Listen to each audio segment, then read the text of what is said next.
సేటు ఆక్టోపస్ సమోసా ఎప్పుడైనా తిన్నావా? ఆక్టోపస్ అనుకుంటే బిర్యానీలో కాలేసినట్టే.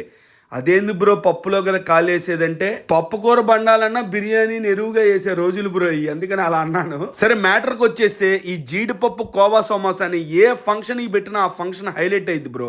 వీళ్ళ దగ్గర సమోసాలు, జీడిపప్పు hot samosa, sweet corn samosa అన్నీ సూపర్గా ఉన్నాయి. కుప్పలు కుప్పలుగా జీడిపప్పు నిండుగా వేసి కోవాలు ముంచేసి తర్వాత పాకంలో దించేసి ఇచ్చారు. చాలా బాగుంది. హాట్ జీడిపప్పు సమోసా కూడా 20 రూపాయలు తీసుకున్నారు. మసాలా చాలా బాగా సెట్ అయింది. ఆ జీడిపప్పును అమ్ముకున్నా మన 20 రూపాయలు మనకు వచ్చేటట్టున్నాయి. అన్ని వేసారనమాట. 10 రూపాయలకి సమోసా ముక్కలు ఉంటాయి కదా, దాని మీద ఉప్పు కారం జల్లి ఇచ్చారు. ఇక్కడ అన్ని బాగున్నాయి. ఈ బండిని గుర్తుపెట్టుకో, మర్చిపోలేని తీయదనం. మణికంఠ సమోసా అని చీరాల్లో గర్ల్స్ స్కూల్ ముందుంటాడు. 950 210 210 5330 5330 ఫంక్షన్స్కి చేస్తే ఎంత